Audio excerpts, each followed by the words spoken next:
This is the worst part for me with starting the podcast. I don't know why. I just get nervous. Get scared. Make it worse. Be more scared. Okay. Hello and welcome to the Zakariya Adeel podcast.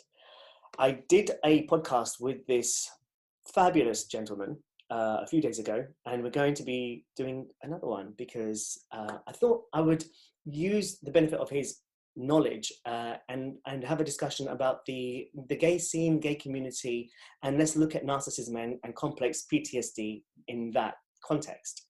So, hello again, Mr. Richard Grannon. Hi. How are you?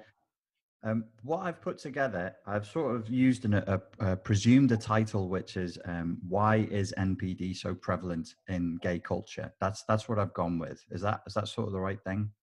Yeah, absolutely. Yeah. So I have a couple of questions for you.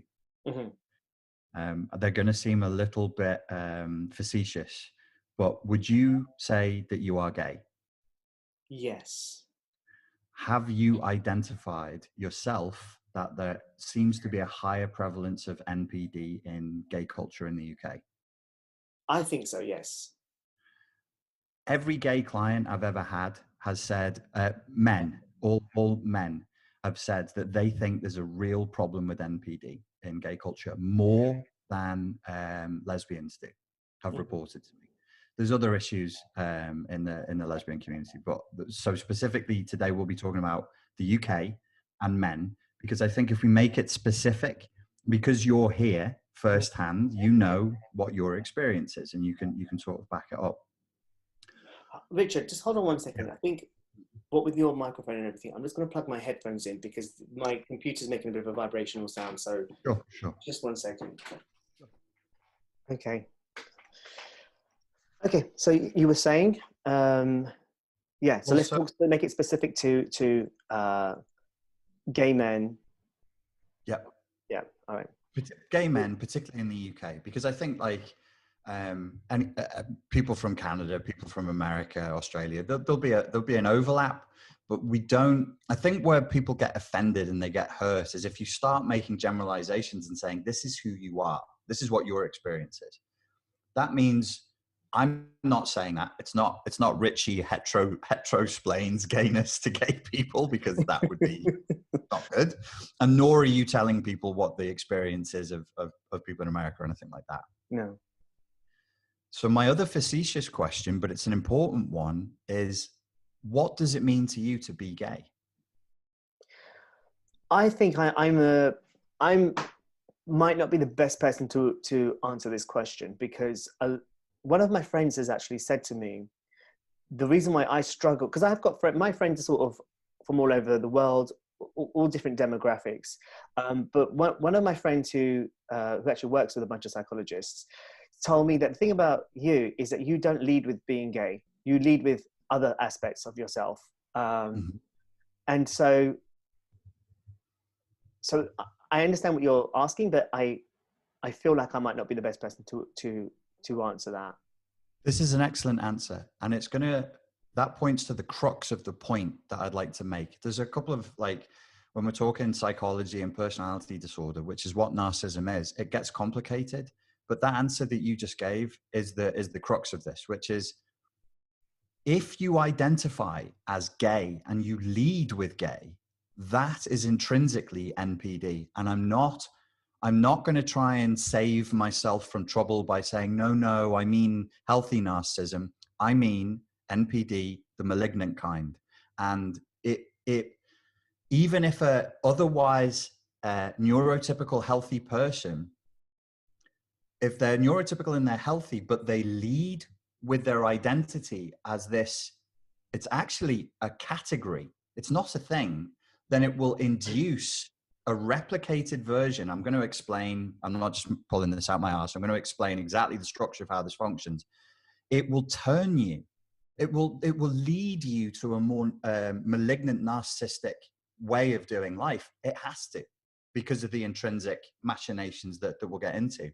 So I wanted to present a solution today at the end, which is the solution you've just given. If you don't want that to happen, if gay men want to have long-term relationships that aren't riddled with problems, you have to do what you're doing. You can't lead with it. It cannot be the crux of who you are. And we'll get into why I think it is the crux of who people are and why people lead with it. I'm going to get into that in a sec. So this thing has caused me, I can't tell you how much trouble it's caused me, because I find it difficult to communicate and sort of be on the same playing field as a lot of gay people I meet on the scene, because the majority of gay men that I do meet do lead with the whole gay thing, because it's a way to sort of buy into an identity so that they can be seen, because oftentimes they had to hide who they were in childhood. And sort of bury all of that shame. This is why I think that talking about CPTSD and homosexuality, especially if they're ethnic minorities and gay as well, that dual minority really compounds the level of shame, especially in childhood, so that these people then develop all of these defense mechanisms to try and hide, but also be seen. It's a strange one, but I thought that it would be it would be very interesting to get your take on this. Okay, so let me just add something to my notes there, because hiding and being seen is actually intrinsically narcissistic.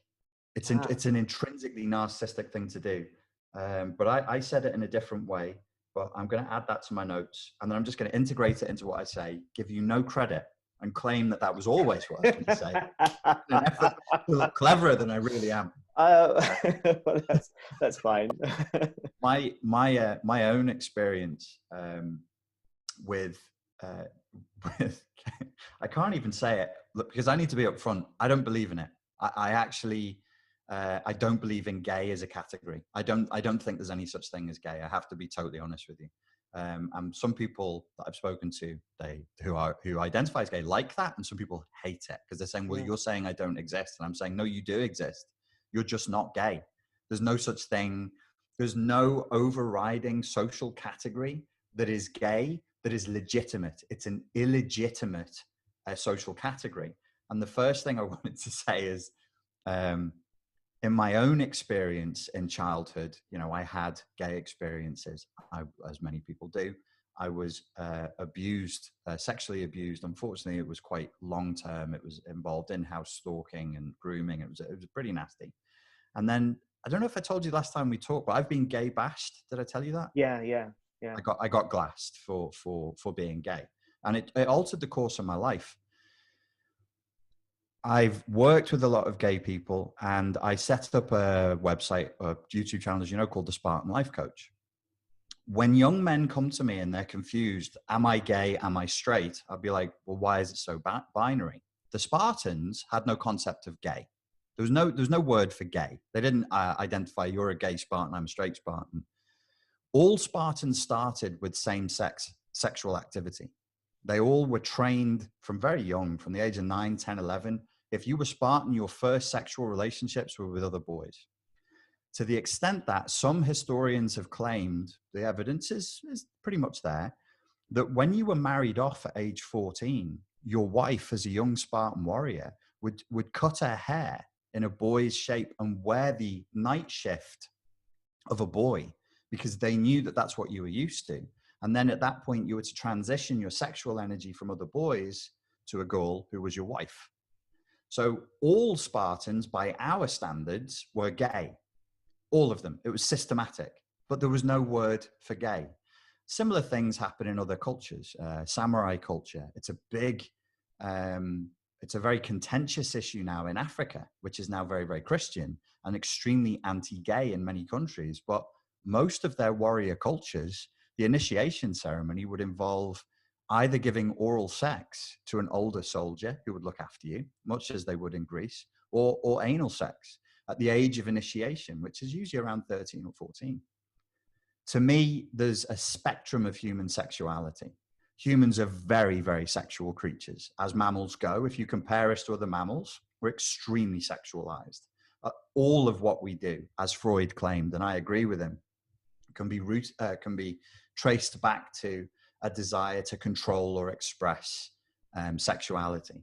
So here's the point I'm coming to, which is that gayness, the category gay is a defense to an anti-gay environment. Now, I'm not saying an environment that beats up gay people, though the UK does. It beats up gay people. I've been beaten up for being gay, even though I wasn't at the time by the standards of the day. It's an environment that is fearful of homosexuality, and it's predominantly men who are fearful of homosexuality. So homophobia in the UK is driven by, I believe, men's fear of their own latent gayness, which doesn't exist. So let me use another word. Sometimes men would like to have sexual contact with another man. Sometimes men would like to achieve orgasm in the presence of another man rather than with a woman. That's all. It's nothing more than that. But in a fear and a desire to repress that, it's so let's not say it's anti-gay. Let's say it's a homosexual contact resistant culture. That's a mouthful. There's going to be plenty of them. So then you need a category for what you are, which is in resistance to the dominant culture. As you just said, like being an ethnic minority. If you're Chinese, your Chineseness, even in British people, the dominant culture isn't particularly antagonistic to Chinese people. But even so, it's still, you have to fight to maintain your Chineseness in a British dominant culture. So it's antagonistic. It's an antagonistic category. And we all play into this antagonism. People who would identify as gay, people who want to have sexual pleasure with members of the same sex, and people who don't identify as gay, we're all playing this antagonistic game, but it's rooted in repression. And so that's why it's not an anti-gay statement. It's a pro-human statement that I'm making when I say I don't recognize gay as a category, because I work on the inside line with humans. The chance that your sexuality is going to remain exactly the same for decades is so small. It's tiny. You're probably you're going to be many things in one life. Have you ever felt sexual attraction towards women? Generally speaking, no. But occasionally I've been dancing with women and I've been turned on by them, which surprised the hell out of me. But yeah, no, I've been turned on by women very, very occasionally, but it has happened. But Right. I have not wanted to have sex with a woman. Right. And I've never had sex with a woman.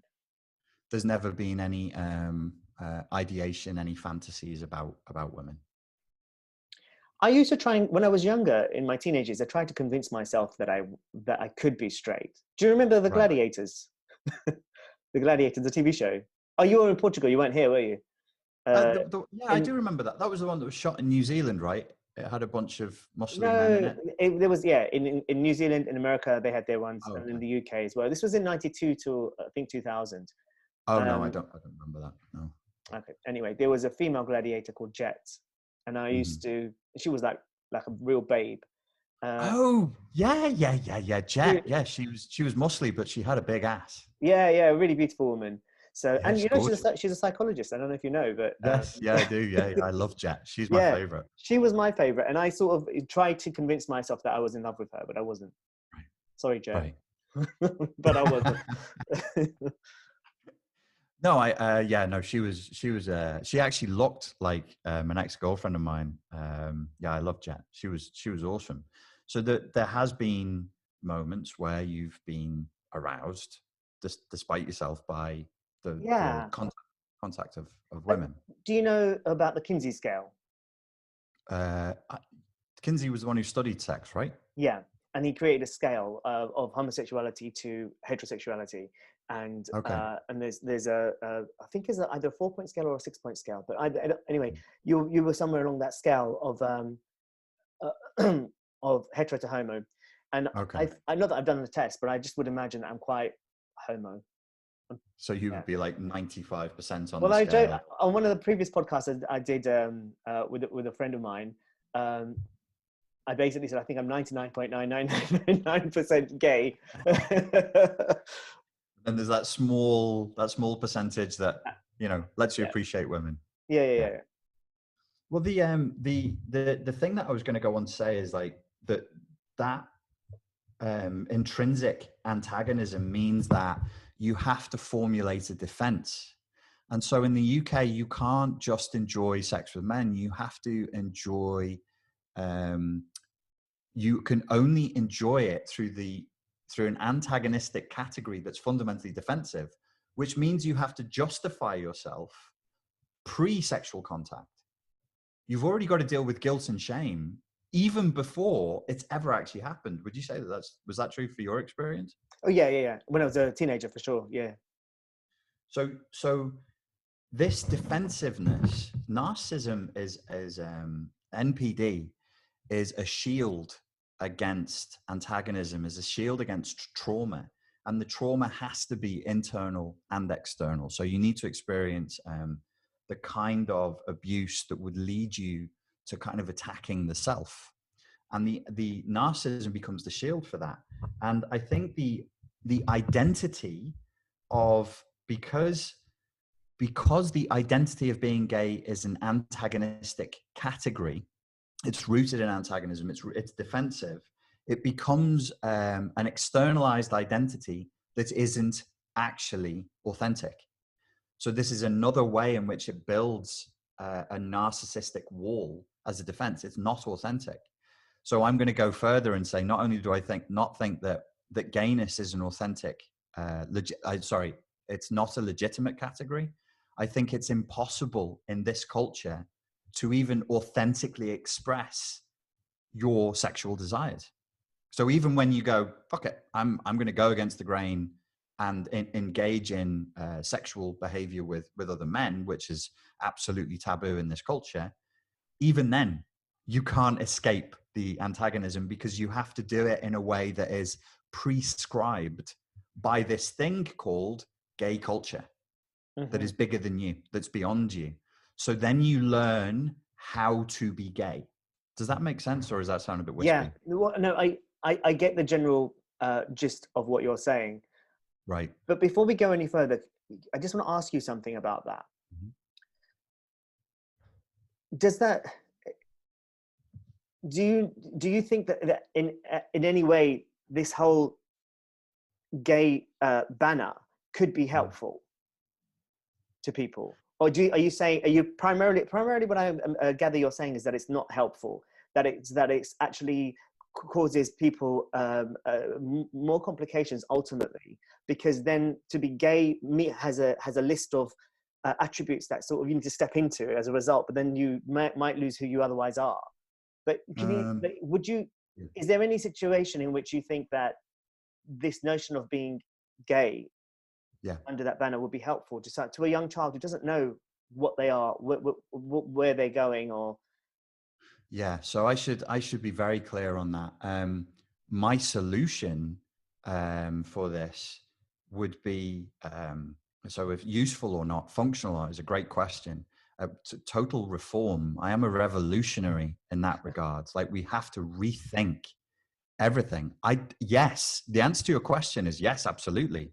So do I think we need gay rights activists?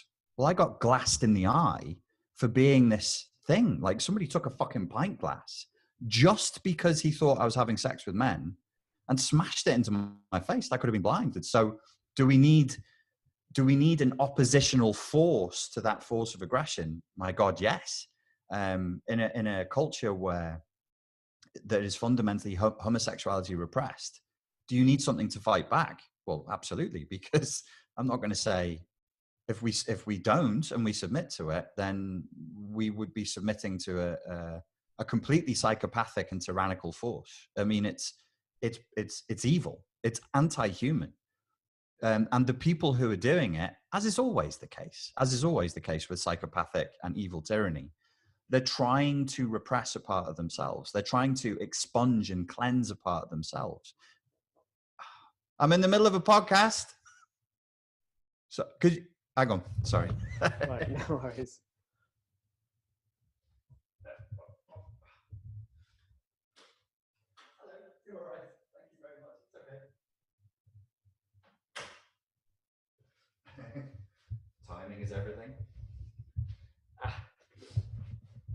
Sorry, mate. Oh, It's okay. that never No worries. happens. It was I got a little card. What was I saying? We talk about how using the term gay or gay rights Oh, would yes, be, yeah, it's necessary. In my utopia, you just wouldn't you wouldn't discuss it. yeah. It's not polite. It's not. It's to me, it's completely Well, boundaryless and to even I agree with discuss you. like where you want to come on somebody. I'm like, that's don't discuss it. Just do it. No, listen, I agree with you that in an ideal world, it wouldn't matter, and everybody would be so open-minded that you could just be who you are, and and you can sort of walk down the street and flirt with absolutely everybody because there wouldn't be Yes. any taboos, there wouldn't be any issues. Everybody would be Yes. sexually liberated, but we're not living in that world. We're No. living in a world where people don't even understand themselves. So, with some people don't have this sort of level of education, or maybe they're just too young to understand. Yeah. And so this term gay, at least it's like I didn't know I came from a family that had narcissistic dynamics. Once that word came, once I began to really understand, because I knew what the term narcissistic meant or narcissistic meant, but until I really understood the definitions of what NPD was or what BPD was or whatever, and part of me wonders if I really do understand it, because it's just so complicated, really, when you get to the real definitions of it. But once I did understand that, my point is, once I understood what that was, it sort of made sense to me. It sort of like sort of turned on a bulb. And you know, in Arabic, there's no such word as gay. Okay. So how does one person sort of begin to understand themselves? The term gay, in growing up in this culture, it was helpful to me, because I'm like, I didn't want to be gay, but at least I knew there was something that kind of what it was. And I remember when I was a kid, and Karma Chameleon came out, that song. Oh, yeah. And I remember watching the TV, being terrified of Boy George, just being terrified of him, just because I looked at him and I thought, oh shit, that's me. And and I used to hide behind the TV. I used to run and hide behind the TV. I was so terrified of him. But at the same time, at least it pointed me in the direction of what I might have been. So this is a long tangent, but to answer, I'm just throwing that in there. I do understand what you're saying, and how if we lived in a utopia, that gay thing wouldn't need to be there. But we're not living in a utopia. So maybe it is helpful at this moment. Maybe we're not evolved enough to be at that place. Yes, but that's a different question. If we're like I said at the beginning, if you said to me, why do I think NPD is so prevalent in the gay community? This is why. The question is, given that we are living in a gay antagonistic world, is gay a useful category? Even though I think it should be in a utopian world illegitimate. I mean, well, it is illegitimate to me. It's completely illegitimate. But that's me saying it's illegitimate is referring to the fact we're in a corrupted culture already. Is it useful? That's a good question. It is both a shield and a prison. I think it will, as good as it is when you're growing up, once you're an adult, I think it will offer as many limitations and problems as it did freedoms when you were a teenager. Because I don't want to go off too much. You know this. Being gay in your teens and your early 20s is not the same as being gay in your 40s. Where are the problems? Well, there's not many teenagers and lads in their 20s coming to me going, oh, I'm really sad. They're having a fucking great time. When they're in their 30s and 40s and they want love and they want real connection, it's a problem, because this category is, I'm saying it's illegitimate and it leads to narcissism. I could get myself in real trouble here. The category itself is a narcissistic defense, and it breeds narcissism. And in your 20s and 30s, what do you double down on? Well, you would be doubling down on what effectively become coping mechanisms for the trauma of being outside your tribe.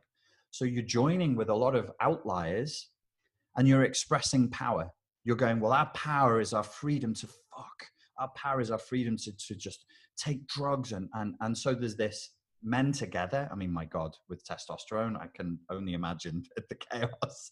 But why would you stop? why would you, like, a man is not going to stop in that sort of cornucopia of options. He would need a lot of restraint to do so. Then he hits 30, then he hits 40, and his desires change and his lifestyle changes. The people that I saw mostly were men in their 30s and 40s who wanted to continue to have sex with good-looking young men in their 20s. And guess what happened? They fucking cheated on them and broke their hearts. And then they'd say, that young man is a narcissist. And I would be saying, well, you know, do you want to have a conversation in which we sociologically deconstruct this construction called gayness? And they'd be like, no, I just want to call him a narcissist and move on. So I fully acknowledge how difficult this is and how complicated this is. And I know the pain of being an outsider. To be outside of your tribe and to hold a secret that keeps you distant from everybody is torture. Then you hope that you can link with another outsider and that all will be well. And then you will have the classic relationship dynamic between a narcissist and a borderline. Typically older men with younger men, it plays out like that. And it's extremely painful because it's kind of guaranteed to fail. My first successful self-defense student was a young man aged 21 who was with a guy who was 41. And I hung around with him. We were holiday reps together in Greece. And the older man, they're both big lads. Like, he's Alec, shouldn't say names. The young one, the handsome one, is 21. The older one is 41, but they're both over 15, 16 stone. They're like 120 kilogram dudes, big lads. And the older one would get drunk and would beat the fuck out of him. Domestic violence, as you probably know, is a big problem in the gay community. Men together thinking it's fine to fucking smash the fuck out of their boyfriends because they're both men. And he would beat them up. And eventually I trained this kid up to fight back. And eventually he beat up the abuser. Great. That's a good story when you're talking self-defense. But it's not a good story when you're talking, how do we get people to be intimate and vulnerable with each other in a way that's going to last? Mm-hmm. The older guy fucking hated me because he could see that the younger guy was attached to me. I was young as well. I was only 21, 22. And I was like, oh, he's just my mate. He wasn't just my mate. And so you have like a doomed strategy for connecting here because of this. So my goal here is to say to people, okay, I think I can present you with something that actually lets you escape that paradigm. And that actually means you could form safe, stable relationships, but there are certain things you would have to give up. Because if you hold on to stuff that used to be advantageous, it's actually killing your relationships. And there are things that I'm going to propose that people won't want to let go of, but it's going to be necessary for them to be safe and happy in a homosexual two-men relationship. Okay. Well, I'm very intrigued by that. Shall we just jump into it? I will. So what did I say? I said we're in an anti-gay and it's culture-bound syndrome. Gay is a redundant category and that it's antagonistic. Okay. Can I just quickly explain to people how NPD forms? Sure. Take as much time as you want. And yeah. All right. Yeah, go for it. Just whatever you need to do. So a lot of people use the term NPD and they'll be like, oh, my boyfriend's a narcissist. He did this, he did that. That means he's a narcissist. Let's just get really, really clear about what it is, because I want to show how being gay in an antagonistic culture, I made that claim, it's fundamentally narcissistic. I'm not saying all gays are narcissists. No, I do understand what you mean. You got that. I do. If I start saying stuff that you think is going to get me in trouble, you just stop me and just be like, hey. I did. That's why I jumped in when I did. It's like he's not. Well, people are not. I thought I would just challenge that notion a little bit because I think it happened to me. I think I challenged something like this before, and somebody said, "So are you saying that removal of that thing altogether would not be helpful?" And I thought about it, and I thought actually it can be helpful. That's why I did the same thing somebody did to me to you just now. Just to sort of flesh it out a little bit, to also reveal what you're not saying as well as what you are saying. You know what I mean? Absolutely. You cover the counterpoints as you go, because I'm not like. We're already in it. It would be like me saying, well, in a utopia, nobody would rob anybody or rape anybody. Well, they do. And so we need something called the police. It's really to broaden this subject out for people, probably older people, a little like past their 30s, who are looking to get into a stable relationship, so that I can help them identify where the problems are. And also because a lot of gay men are walking around with this idea, like, gay culture is just full of narcissists. And it actually I've had gay men say to me, gay culture turns you into a narcissist. And actually, as I'm making that point, I have an idea about how narcissism forms for everybody, which is, I call it like the two pillar hypothesis. So you have two pillars. One is abuse, and one is spoiling. So you have abuse on one side, spoiling on the other. So in any child, say it's me, and I become NPD, maybe it's one parent has abused me sexually, physically. They've told me I'm useless, worthless, a piece of shit, which is not true. And then the other parent, this is just one example of how it forms, compensates through guilt and says, no, you're a wonderful angel and everything is perfect and everything is lovely. In gay men, that does happen, and very frequently it would be an abusive, dismissive, hyper macho father. You're not fucking man enough, you're not good enough for me. He's a perfectionist, tries to bully you into playing football and boxing and stuff, and you don't like it.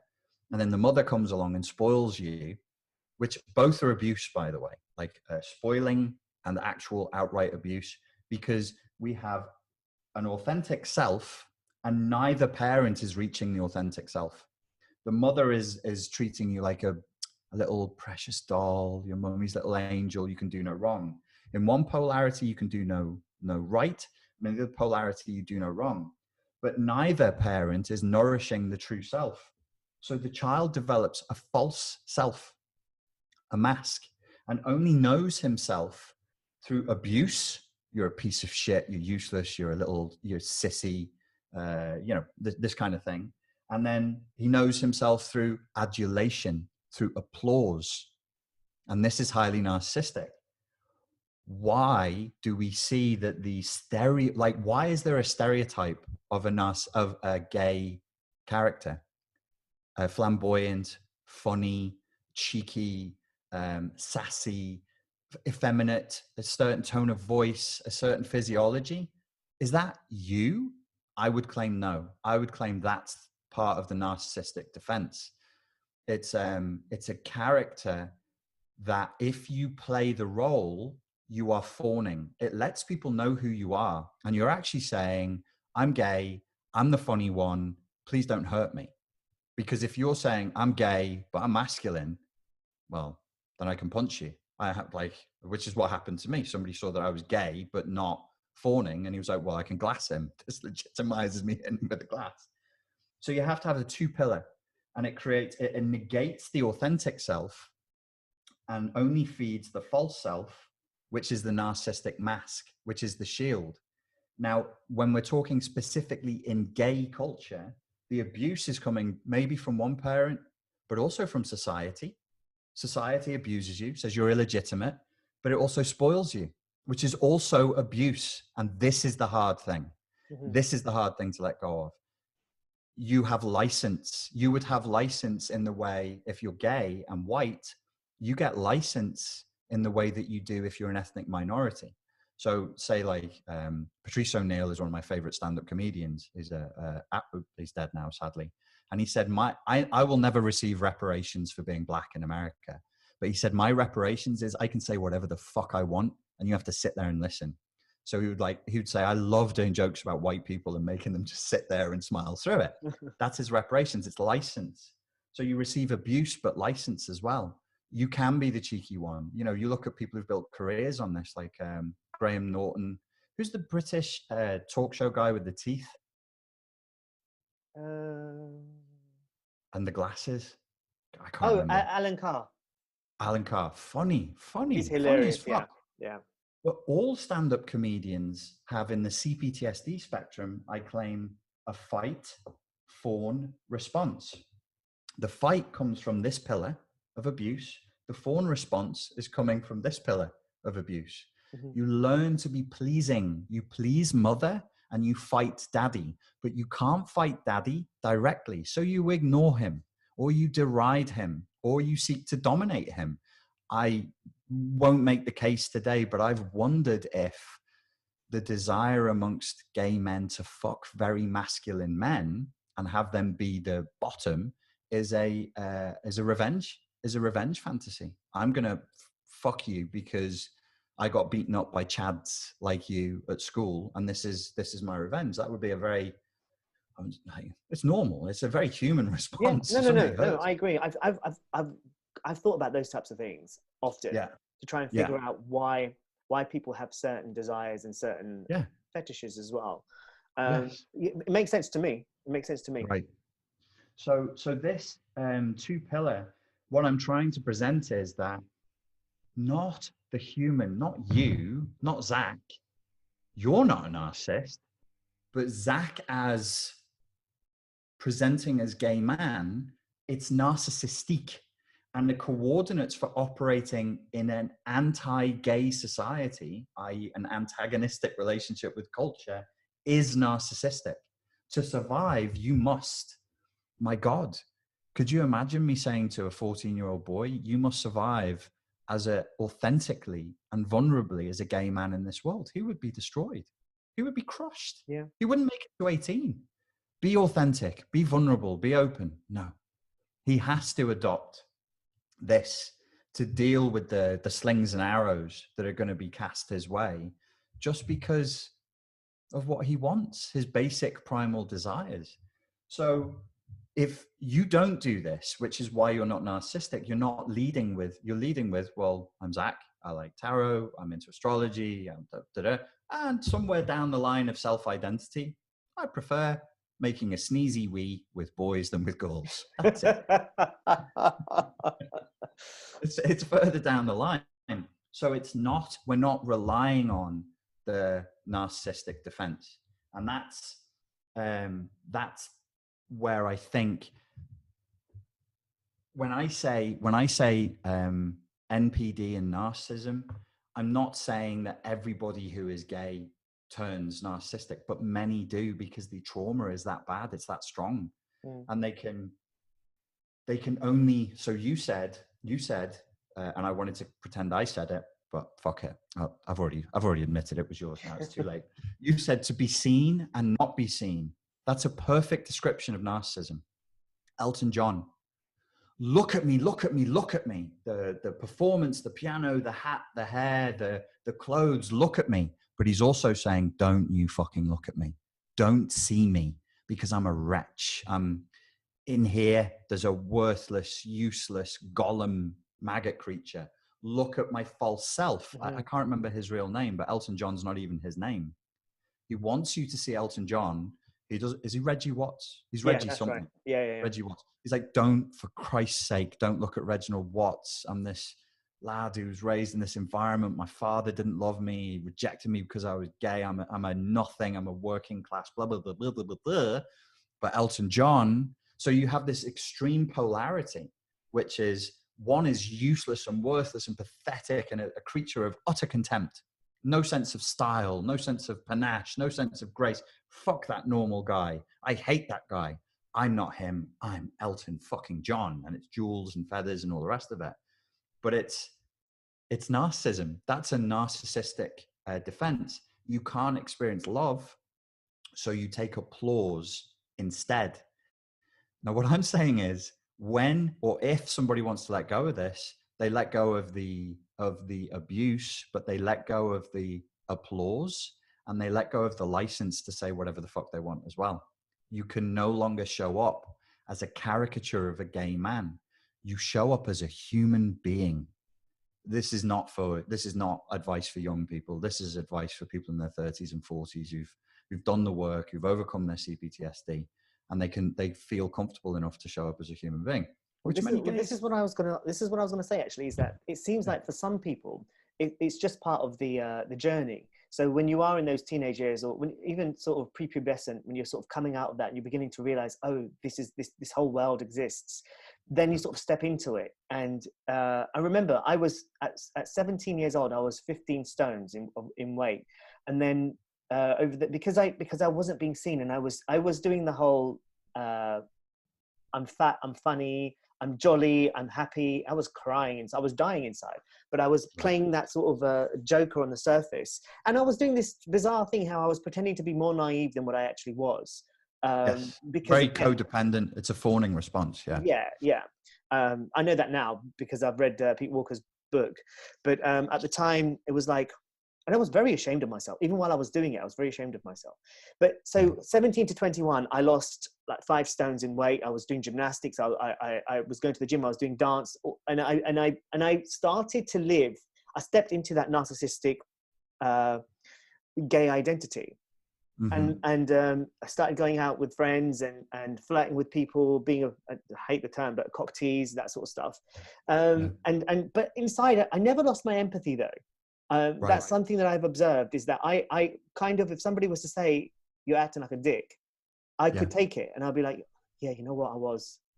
Yeah. Whereas a lot of my friends would just fight back, like, no, like you're wrong. What are you on about? That's fuck you. That's the narcissistic defense, isn't it? Yeah, you know, yeah. You're just too sensitive. I'm making jokes. I mean, what could be more savage and more funny than a queen who's on one, who's in elation, who's just attacking everybody? It's hilarious, but it's ferocious. It's really strong. It is, yeah. I went out with a drag queen at one point as well, and he presented that he was a nice sort of drag queen. I don't know. Maybe he was. This stuff. Maybe I shouldn't mention it. This is where I want to get to with people. It's like, and it's not my job, mate, because it's not. I'm not in that, and I'm not talking down to people. I'm just like, I just wanted to present an idea. But what you just did in your head, how do we discern with compassion? And compassion flows both ways. It's for you and for him. Is he a nice guy? Is he a dick? You know, for gay men watching this, it's like, what's my boyfriend doing, and what can we rescue from this? Can I get my boyfriend past the performance element? Because it's performative, and that's a problem. Because if you're performing, you're not being you. You're not just sat on the couch chilling out.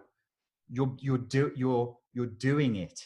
You're being that character, and so you're not relaxed. And it's a form of role play. It's role play, yes. Yeah. But the thing is, you have to be able to see that what's happening is you're buying into this bullshit. Because once you see that you're buying into it, you can step out of it. And I think I was very, very lucky that I questioned everything, because I grew up in a family where we had to sort of figure everything out for ourselves, because we just couldn't rely on our parents. So it was a stroke of luck that was the kind of way I grew up. So therefore I continued to question everything into my older years. So, but what I was sort of getting at before is that, so you get to that sort of young to early 20s or teenage, early 20s sort of period of time when you are beautiful and you're all that out there, and it's a great time to be gay, because that's when you're going to be seen. That's when you're going to be loved and adored and adulate, adulation from everywhere. But then sort of, this is why people struggle to want to sort of stay looking young as long as possible.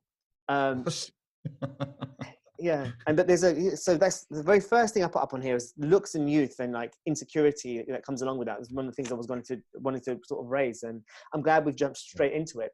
But when you get to that sort of early 30s, late 30s, early 40s, that sort of time period, depending on your level of maturity, you begin to feel very unfulfilled. And it's not, and by that point you get to a point where having sex with beautiful young men is just not it's beginning to wear thin as well. So then it's just not feeding your desires or what you need anymore. This is, I guess I'm just talking personally. I felt that way. So then it's I've spoken to a few clients who feel exactly the same way. Yeah. I mean, personally, I felt like I was always looking for love. It wasn't just a case of, I was always looking for that. And I was always very monogamous. I've never cheated on anybody. Although I've been cheated on a lot by people, unfortunately. So yeah, you get to this point where, I mean, all my friends who are in their 40s now, we're all kind of looking for love, and some of them have found it, which is great. But some of them haven't brought out of this notion though. They're still buying into this narcissistic gay identity. So I think it takes a tremendous amount of self-discipline and self-awareness and a philosophy. You actually need a philosophical change. So there's two big heroes of mine. I agree with everything that they say, but they're British gay men in their 40s. One is Darren Brown and the other is Douglas Murray. And I think what I admire the most about them is the use of their intellect, but you can also see the self-discipline and the restraint. In fact, they talk about self-discipline and restraint, not in relation to gayness, but in relation to other subjects. Darren Brown even wrote a book about philosophy. He wrote a book about Stoicism. So if you really wanted to change that part of your life, it actually requires, I would claim, a philosophical upheaval. You'd have to actually change your worldview. Because, as I said in the beginning, we're incredibly sexual creatures. So if your identity is sexualized, that's like, it's very addictive. It's very all consuming. You're the desirable guy that everybody wants to fuck in the club. And then you hit 40 or beyond, I don't know. As you say, like, people fight to maintain their youth. It's a very youth focused culture is the complaint that I get. And you're on a losing battle, really. I mean, how long can you keep that going? So there has to be, as you say, there has to be something more. And I think that's where a philosophical shift is useful. Yeah, definitely.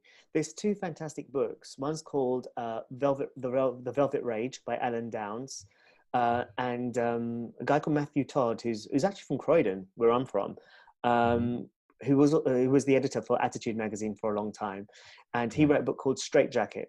Both of them, the crux, both of them sort of come down to the fact that shame in the gay scene is just such a massive issue, and it causes all kinds of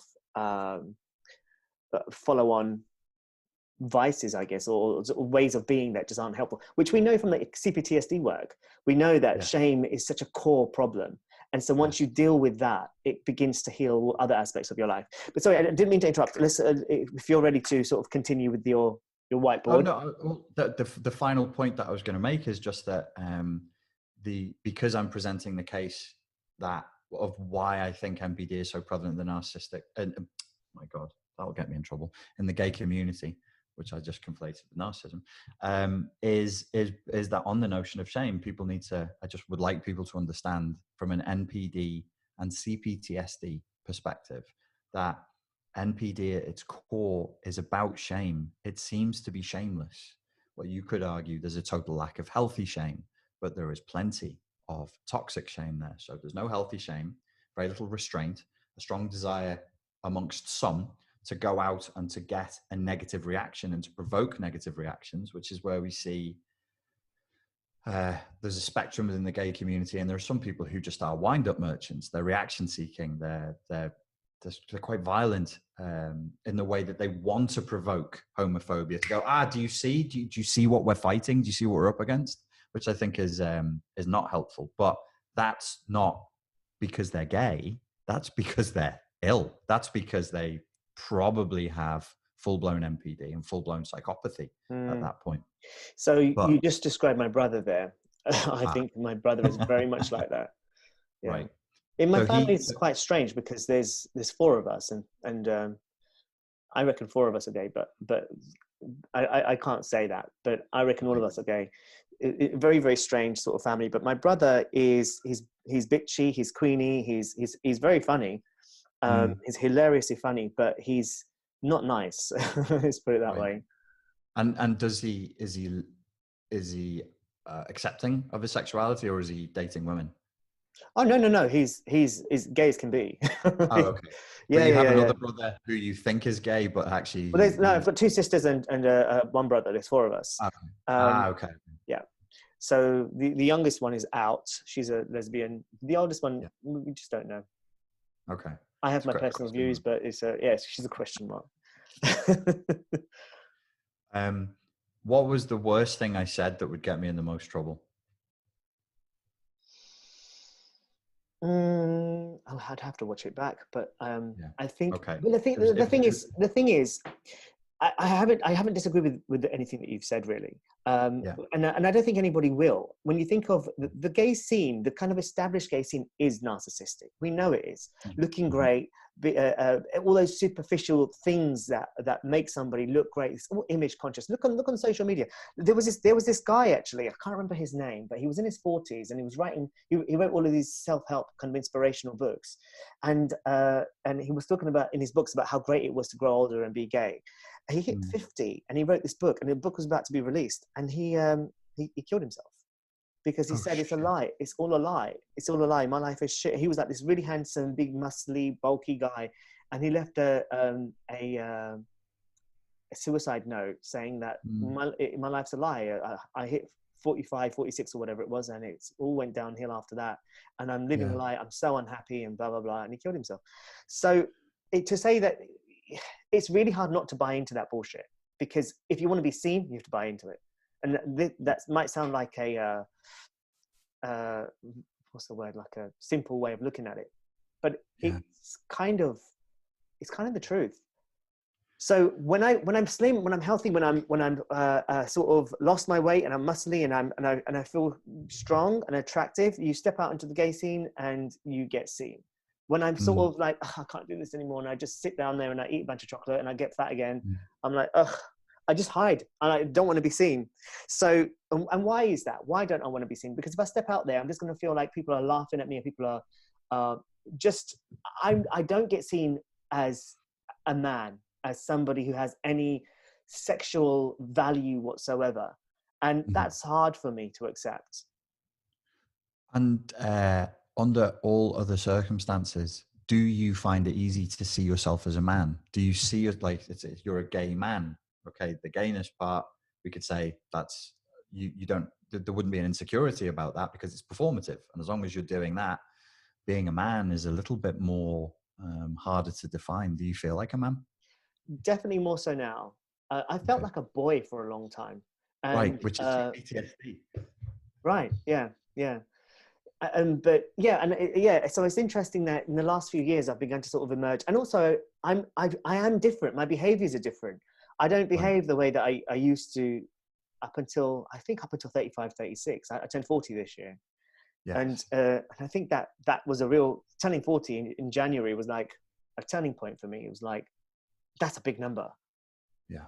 But the change has already happened. The shift has already begun. But I've got to this point, and now I'm assimilating them. So now, I look at myself and I can see that I'm a man. Okay. Whether I fully owned it yet, I don't know. That's part of the thing that I was coming to at the end is where I drew on this thing about the pillars, as you said, seen, unseen, fight, fawn, abuse, and reward. All of it ignores the authentic self. And all of it is an investment in the false self, which I think is why the author you're talking about, I would struggle to believe that a 46, 47-year-old man, if he still wanted to be around 21-year-old guys, he still could be. I doubt that that's what happened. I think what happened was internal. It was an internal thing. He could no longer live up to the false self. He was probably riddled with CPTSD because, I mean, you would know better than me. Do you think like a 50-year-old guy can still pick up 21-year-olds? Yeah, I think so. I wouldn't see there being a problem. Like I'd be amazed. Like but I suspect they probably had unresolved CPTSD, and he felt that way. He felt unlovable. He may have even had a number in his head. He may have said when he was 21, "This is what people do," jokingly, and we're back on magic here a little bit. He may have even said, "I'll never be old. Look at that fucking old queen over there. When I hit 47, I'm going to kill myself. I never want to be that old queen." Maybe he said that and forgot, but it was heard in his unconscious. It's conjecture. I don't know. But we make these weird little pacts, magical pacts with ourselves, and then the chickens come home to roost one day. I seriously doubt that if you're 50 or 60, and if you're still loving yourself and you're still having a good time, and you're doing, like, if you go to a gay club and you're doing what everybody else is doing in the club, if you are, I'm not advising gay men on how to be gay, I don't know. But if you're feeling yourself, I would have thought it would be fine. I would think that that's an internal problem. So my final recommendation, and it's a hard one, and you just alluded to it, is we've all got to grow up as humans. That's your humanity that counts first and foremost. Your sexual preference, your sexual connection, your sexual identity is great. It's wonderful, and keep it and whatever.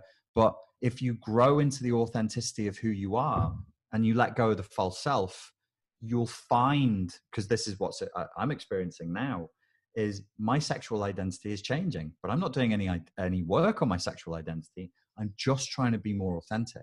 I'm just trying to be more vulnerable. I'm just trying to be less civilized, as in the worst parts of the civilization process. So like if I want something or I want to do something, I'm going to admit it to myself. And people go, oh, that means you're going to go out and murder everyone. No, what it means is sometimes I want to sit in and read a book. And that's what I fucking do. So it's having a good relationship with yourself, and being authentic is bloody hard. But if you can do that, overcome the CPTSD, we can all grow up as human beings, and then you can form stable, safe relationships with other people. I claim.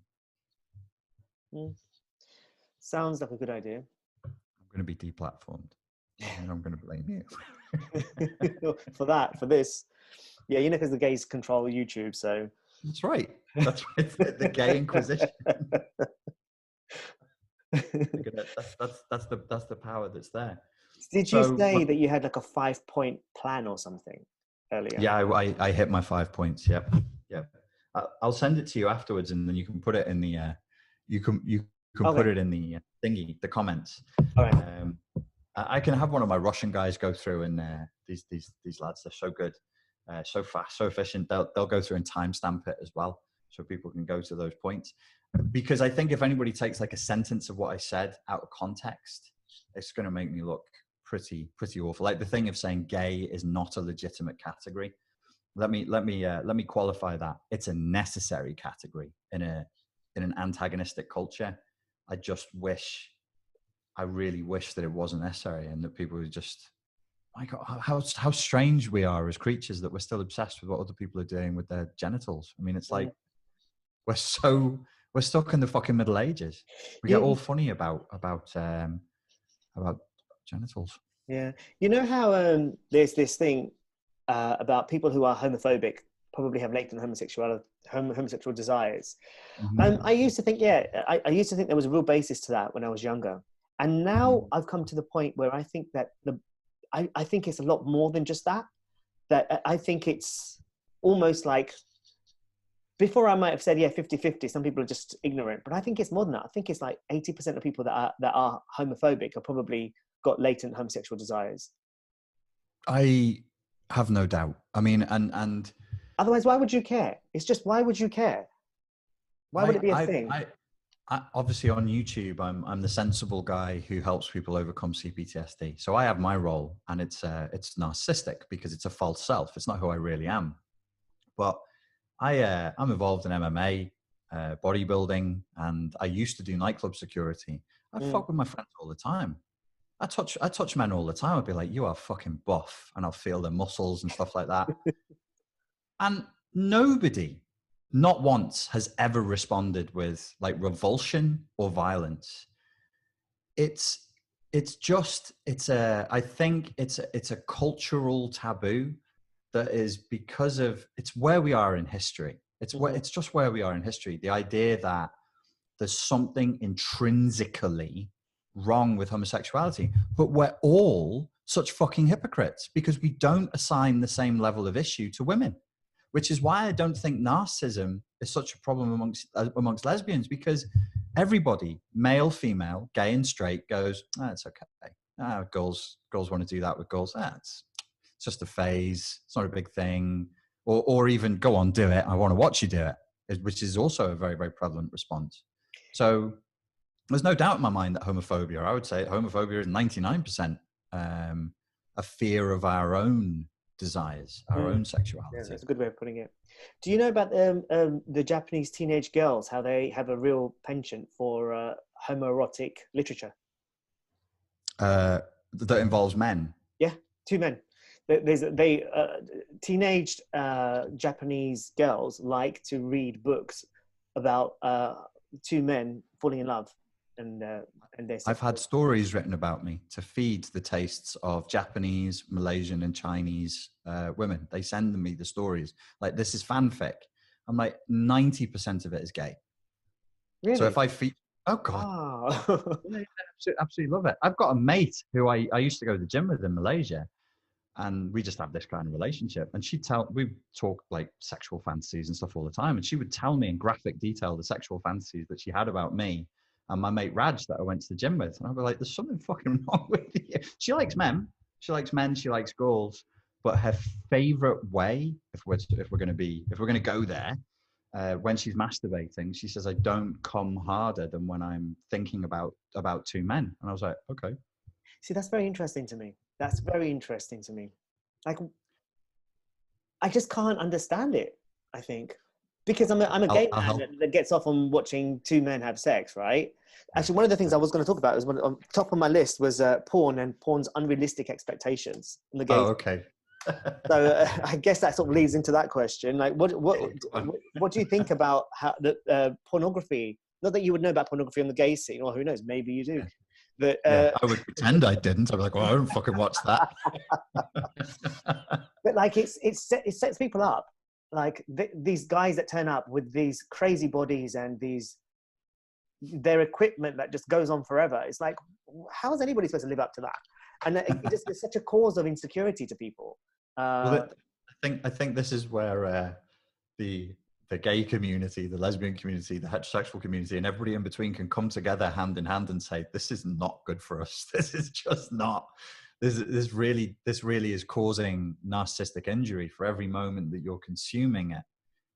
Your self-esteem is going down for two reasons. One is that you're wanking feverishly like an angry monkey over your laptop, which is not the most dignified experience. And the second being, I'm not this. I'm not this. I love this and I want this, but I'm not this. And I don't, in the social hierarchy, I'm a lot further down the ladder than this guy or this girl or whatever you're consuming. Yeah. And I think for men, possibly it's worse because we're more focused on that dominance, the dominance hierarchy element of it. It might, I don't know, I'd need to look at the literature on that, but it might be more damaging for men to look at men with like 12-inch cocks that are never anything than totally fucking hard, pistoning away for hours on end. And I'm looking at that going, oh, it seems exhausting. Stop for a minute. Good Lord. His hips hurt. My days. It is crazy. But then, people see what's happening on the in these pornography, these porn videos, and then they try and replicate that in life. I had a guy who I was seeing, actually this has happened a few times to me, and they start acting it out, and I'm like, without being crude, it's like and I'm like, I haven't touched you yet. Just like, why are you like, just sort of wait for the stimulus and response, but it just fake response, even before nothing's happened. It really messes with my head when I'm sort of with someone, because like, well, I don't know what to do now. Like, how do I touch you? How am I going to get you off? How am I going to pleasure you if you're already responding in a way that I haven't done anything yet? So how do we escalate from here? If I'm doing where do we, how do we? Well, exactly. It's going higher and higher. How do I know if what I'm doing is having a pleasing effect? If you're just playing out a role from a fucking porn movie, and it really is intimacy destroying in so many ways, I find. So I from the other side of the fence, one of my recent experiences, I told you in the interview that I don't have sex. That's actually not true, and that's part of my narcissistic defense. That's part of the role I play, that like I'm some monkish guy. When I said it to you, I wasn't lying. It's a confabulation. I forgot. I genuinely forgot. I was like, how many months has it been? And I'm like, 2. You can't claim to be celibate if you had sex 2 months ago. But you did qualify that. You did say that. Yeah, you did. Oh, okay. You had a girlfriend recently that you had sex. Okay. You did qualify. It's easy to slip into dishonesty when you know there's an audience and you're trying to sort of preempt the problems. It's like if we were having this conversation not knowing that People would watch it on YouTube. We would talk in a different way. We would say different things. So I tried to battle that. 18 months ago, I was in bed with a girl. It was a very strange experience. Very, very strange. It was in Thailand. And she's a girl from your neck of the woods. She's a Londoner. And it was this weird situation where there was 2 Rottweilers in the room. And so I couldn't get out of bed. She was like, if you try to get out of bed whilst they're in here, they'll see that as an invasion. And I was like, fucking hell. Well, that didn't assist down there at all. I was like, I'm actually quite scared that I'm going to get my fucking ankles torn up. And then this girl, I think she's done modeling, and I think she's done some webcam work. She had her back turned to me, and we were in bed, and she said, I like anal. Do you like anal? But not if you're too big. I can do deep throat. Do you like being deep throated? You're going to have to force me though. You're going to have to dominate me though. And I was like, what the fuck? You sound like a robot. And I just was obviously not aroused, because maybe I'm strange, but I don't find a laundry list of acts we could go through in the future attractive. I'm like, well, why are we talking about it? We've not even kissed. We're not, like, your back is turned. She was lying on her side. She's like, I like anal. Do you like anal? You can fuck me, but in the ass, but not if you're too big. I was like, I'm on the wrong planet, man. This is not. So. But you raised a good question then.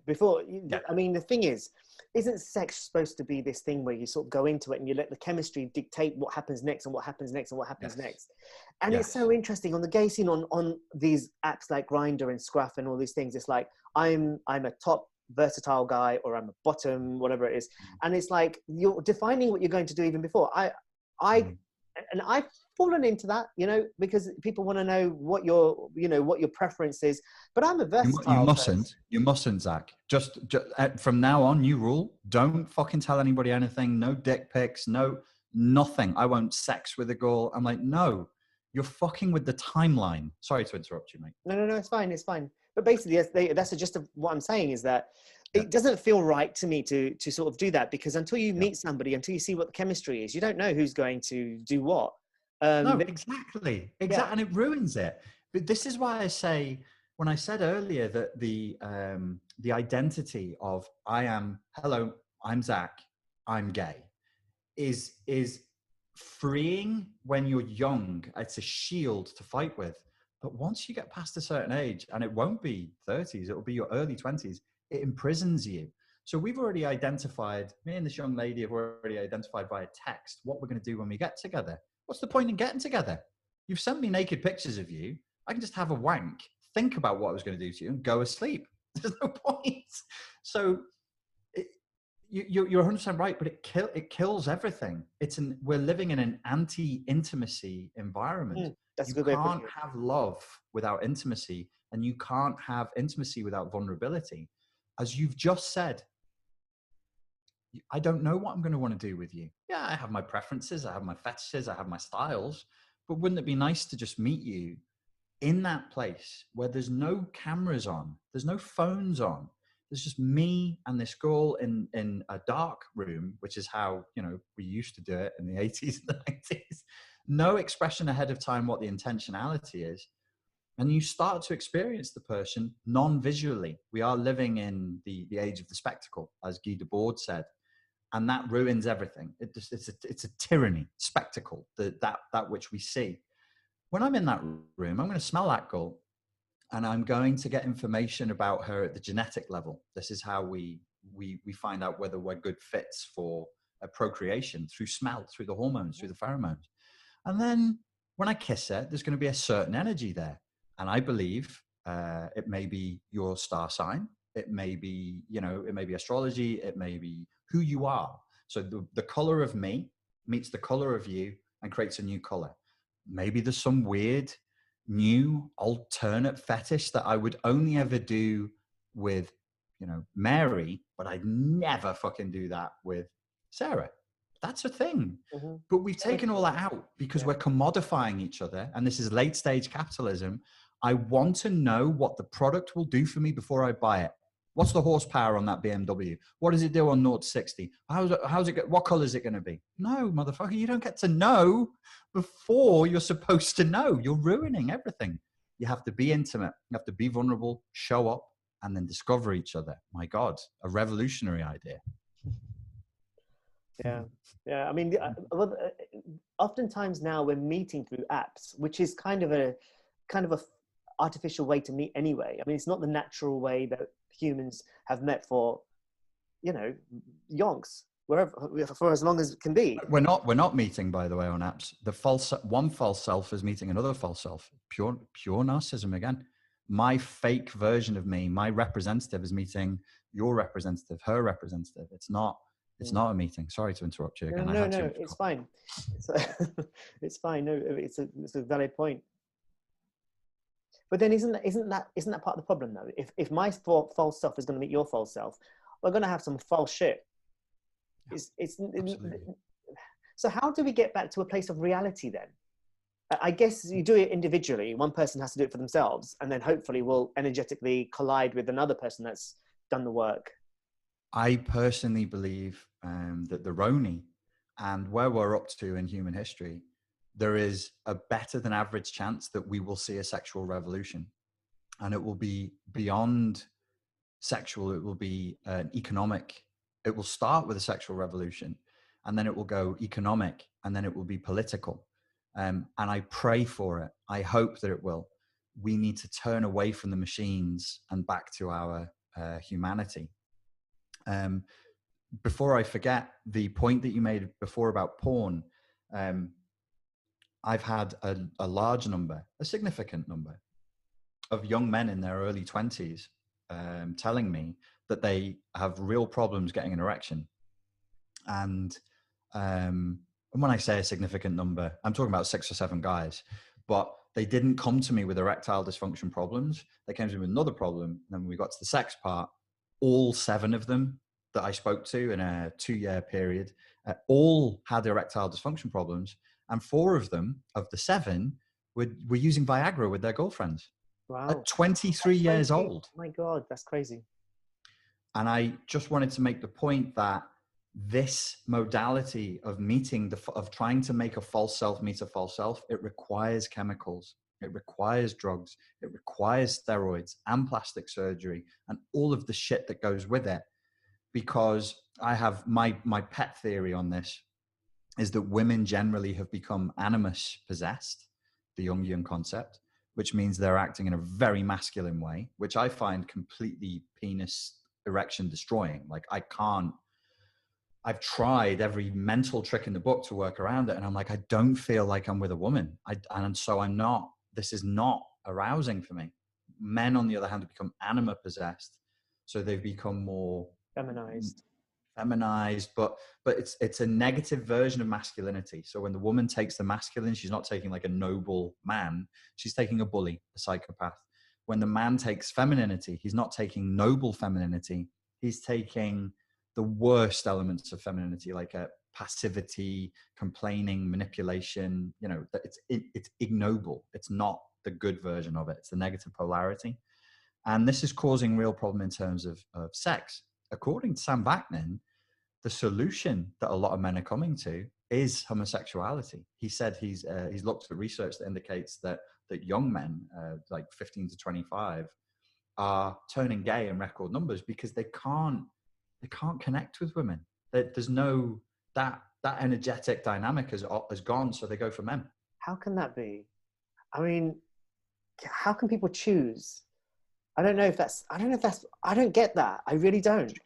Choose. So it's a bone of contention that we avoided up until this point. Because I know that some people get upset with the idea. Like if you say you're gay, it's a lifestyle choice, that's offensive. I wouldn't say it's a choice in the same way that before I was worried, not that I was lying, but that it was a confabulation. This is my personal belief. I don't think we really have full free will. I think that we're socialized and we make choices unconsciously. I'm sure that for men who are career gangsters in prison, They can have gay sex, but they're not gay. Mm-hmm. They get a pass. They call it having a pass. Submariners who go away for 3 months, they're damn sure wank each other off, but they're fucking not gay. Fucking not gay. I've got a wife, I've got kids. I just like my mate. They give me a wank. Mm. There's this unconscious herd-like movement towards things. And to me, it makes total... Well, I was in boarding school. All the guys that I knew that were getting up to sexual activity with each other, barring two, were, you know, they've all had wives and kids. And I don't think that they're faking it. I think that that's what they prefer. But when they were young teenagers and they were just around each other, that's what they did. Men, this is proven. I'm not making any great claim here. The prison example is the perfect one. When there's no women, men don't stop having sex. They just start having sex with each other. Why would you? So what am I saying? There's still women in culture. What I'm claiming is at the psychic level, at the psychological level, at the energetic level, actually we live in a women depleted society. We need more women. We need more femininity, massively. My God. This is one of the things that I think is driving everybody completely fucking crazy, is a lack of authentic femininity in the environment. So yeah, I think it's not a choice. It's just what happens in an environment like that. I think the reason why I say that is because when I was growing up in a Muslim family, if I could have chosen to just sort of repress, well, I did try and repress it. It just didn't work. I couldn't imagine myself being with a woman and having a full life, because that wouldn't have been me being authentic. So I didn't go down that route. I didn't want to be fake. So because I personally can't imagine sort of turning my sexuality off like that, I just find it hard to imagine that other people can, which doesn't, of course they can. Sexuality is fluid. So it depends on you know, what your desires are when you emerge into this time space reality. But for me, I can't. Sorry. You know, I know who I am, and I know. Yeah. You couldn't find yourself in an environment depleted of men on a desert island with 20 beautiful Brazilian models and think you don't think that would ever happen? No, no. I just don't think I would do anything. I don't. So then that we may find one day that for some people it is hardwired and that it is genetically rooted, and that for them there is just no other option but that, which is not a modern concept. Like, that's been around for a long time across multiple cultures. That some people, and it's accepted. The problem with our culture is we have no means of accepting it. I worked the door in New Zealand, and I was the first white guy that this company ever employed. And there was a big Samoan dude who used to give me lifts home all the time. And he was talking to me all the time, and he'd follow me around the club, and he was very protective.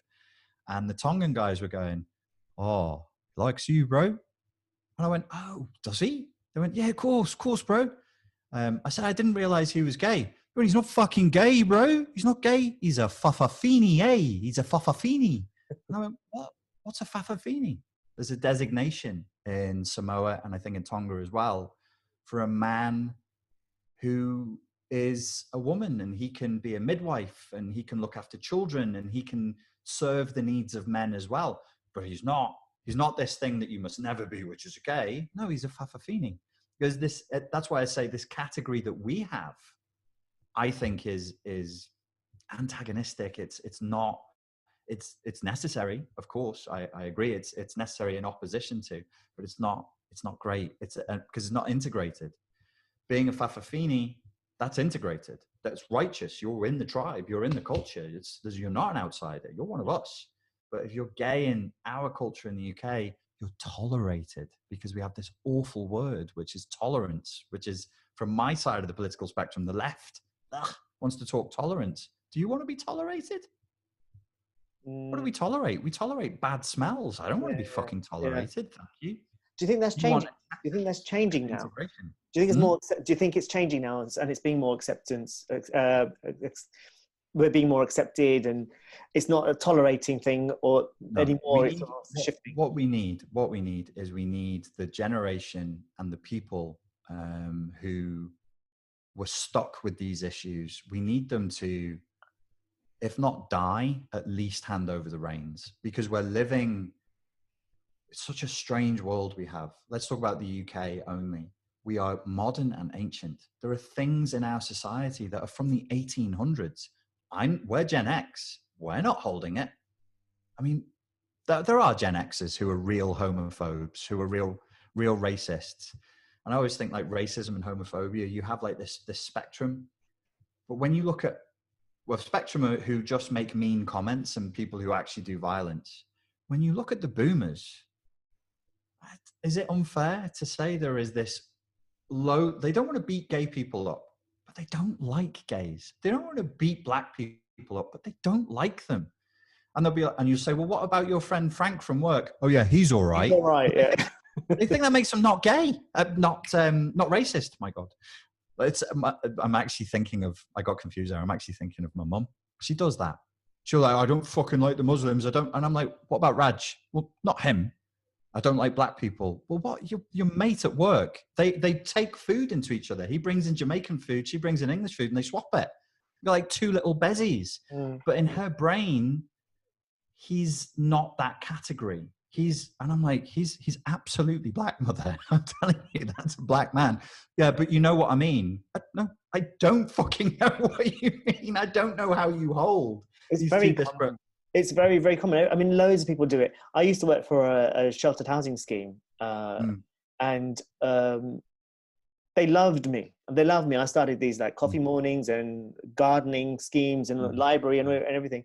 And this is in Fulham, so it's kind of a well-to-do area. Yeah. Then an Indian guy turned up, and he was a fucking idiot. He was a piss taker and blah blah blah. But then all of a sudden, the racism started, the sort of casual racism, and it sort of started snowballing. And I said, "You do realize I'm Kashmiri Pakistani, right?"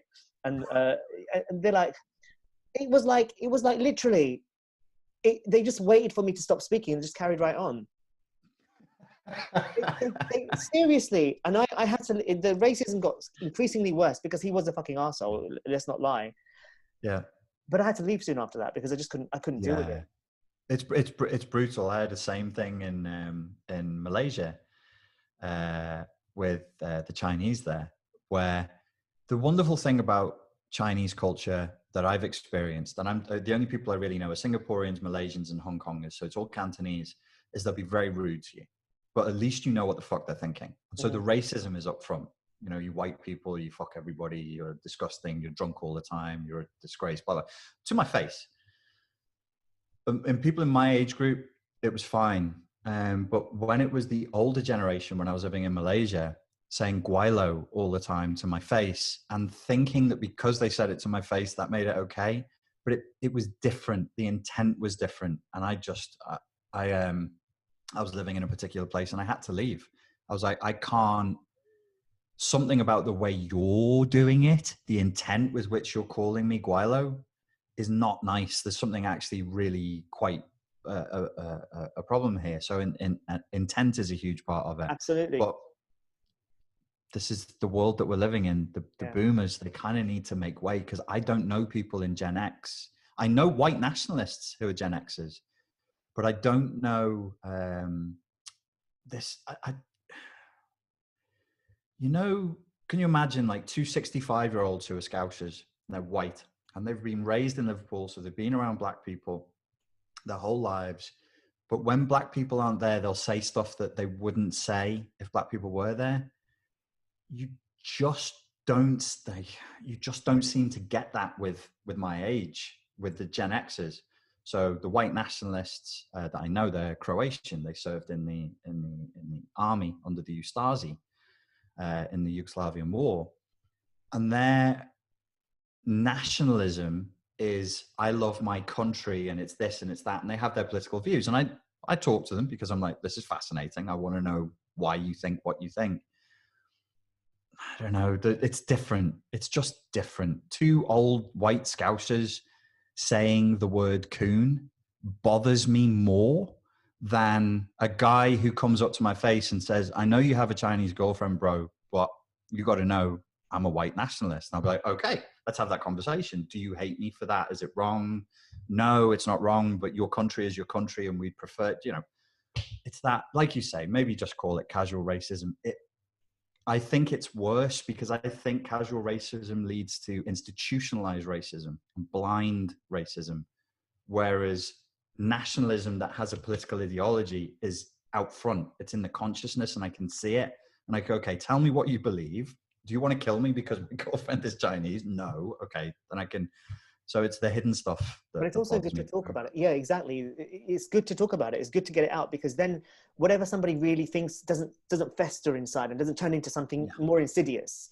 This is another thing. We're just not allowed to have these conversations anymore either. That kind of could help people reveal something or release something. So I don't think that's our choice. I do point the blame at the generations here. I think Gen X is okay with it. The people who scream and screech about this are older than us. So that generation that holds the covert racism is actually also the generation who predominantly tries to police the conversation about racism, because they won't tolerate it. It makes them upset. It makes them. Yeah, definitely. So, whereas for our generation, it's more like, okay, well, just tell me what it is, so I know what I just want to know what I'm dealing with. You know, it's just you hate gays, you hate white people, just tell me. So then we're not playing this weird, you know, standoff trying to figure out what the fuck is going on thing. But don't you think that in this our generation and the generations younger, it's kind of got to a point where there are certain things that we can discuss about discrimination, but there's certain things we can't discuss about discrimination. It's like now certain conversations are allowed to be had and certain conversations aren't. I'm South Asian, I'm gay, I'm Muslim, I'm all these things. And so I still think it is, so I'm kind of in that list of, I've got so many different minority niches that I could totally leverage that for my benefit, right? And you could play the oppression Olympics and get gold medals. I'd fucking win, man. I'd win. Yeah. I get nothing. I'm not even allowed to compete. So in that regard, though, when I don't want to censor anybody and say that they can't say anything or that's not right or whatever. But I think when I emailed you, I sort of mentioned that I was kicked out of a queer choir for sort of defending Jordan Peterson about transphobia. And then they started calling me transphobic when I was dating that drag queen at the time, right? Not the drag queen is transgender. He wasn't. It was a drag queen. Yes, and it's unlikely though that you would be transphobic and dating a drag queen. Exactly. So it was so bizarre, but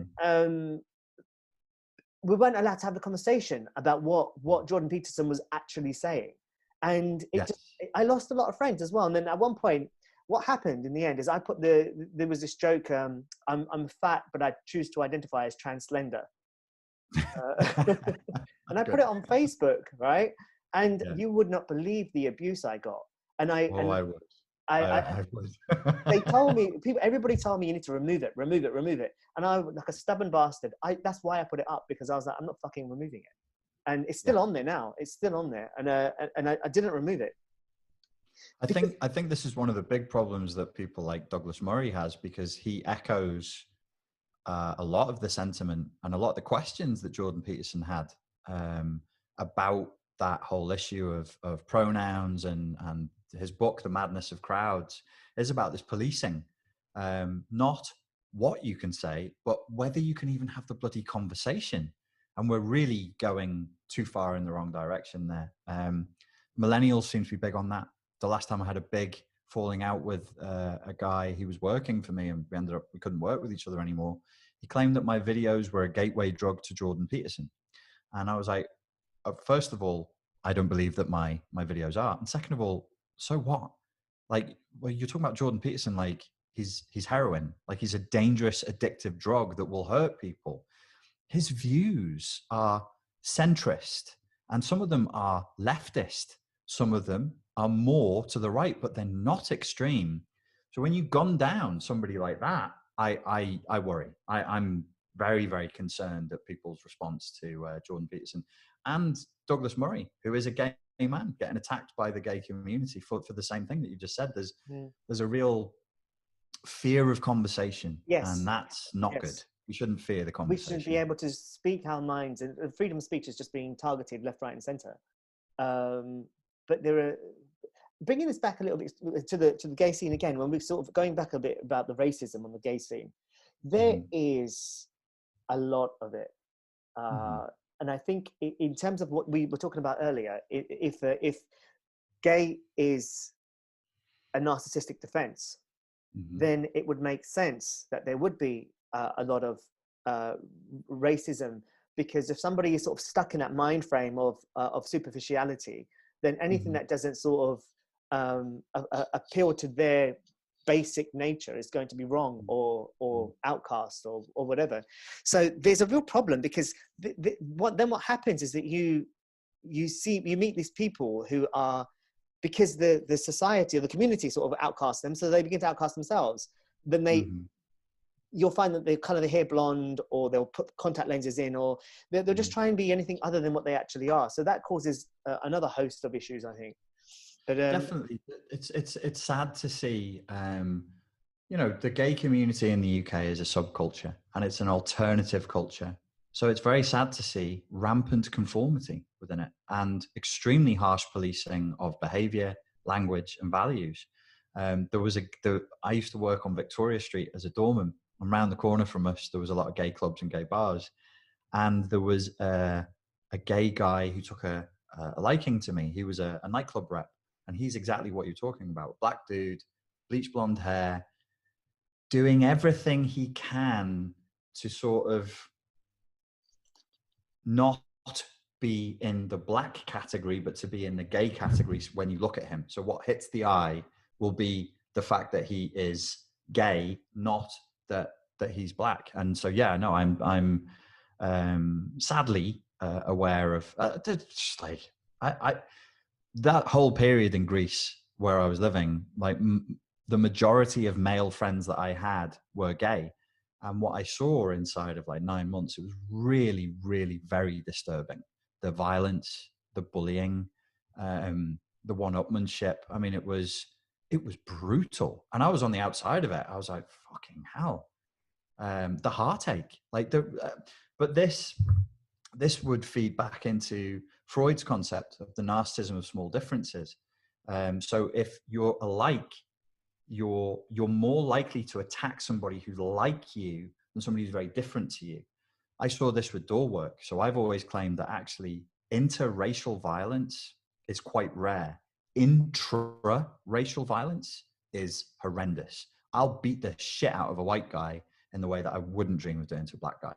And all ethnicities are a little bit more hands-off with people who are not from, but if you look like me and you sound like me, I'll fucking kill you. It's this weird, like, disinhibitor. Yeah. And so I would see that in the gay community. They were predominantly white. There was one black guy amongst them, a holiday writer, who's called Richard as well. And yeah, the bullying. But it wasn't, I like rough play with humor, like really, really nasty rough play. I think it's great. But this was cutting people off from money, making them turn up late to jobs so that customers would kick off with them. It was nasty. It was nasty stuff. Yeah, it can be. You said you're from the Kashmiri region of Pakistan. My father was born in Rawalpindi. That's that. Oh wow! Way, isn't it? Really Yeah. Amazing. Yeah. Yeah, my mum talks about Rawalpindi all the time. Yeah. Oh right, yeah. It's I wanted to go like 7 years ago, but I applied to the Pakistan embassy and they said there's no way we'll give you a visa. Why? Back in 2012 this was, but apparently now it's loads of people are going. Even I struggled to get a visa to go to Pakistan at one point.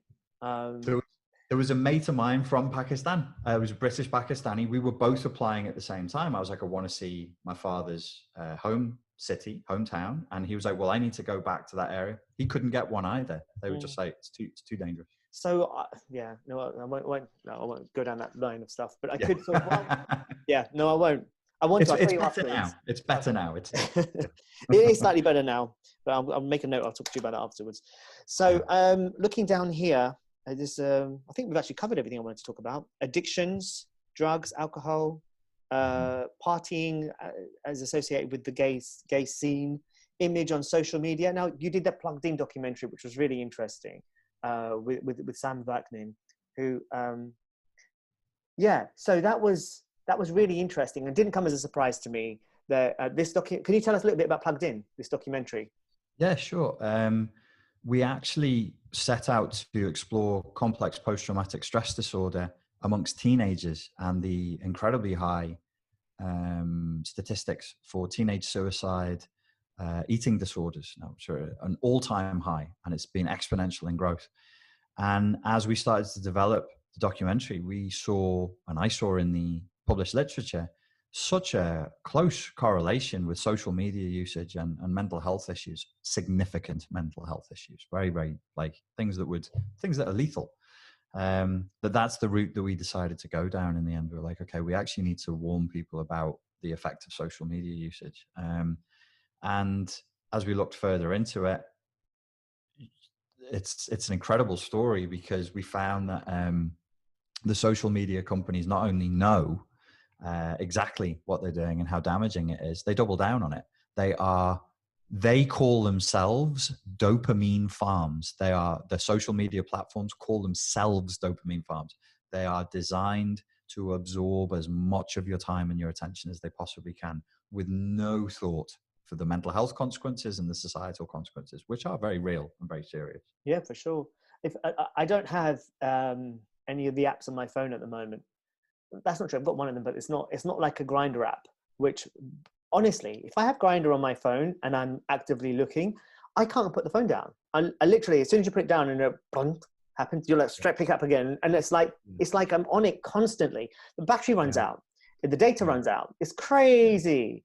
They do know what they're doing. They 100% know what they're doing. I work on social media because that's my job. And every time I go through a cycle of, I want to grow my social media profile, it's good marketing, blah, blah, blah, I start out using the social media platforms, Facebook, Instagram, and YouTube. And every fucking time it ends up that they're using me.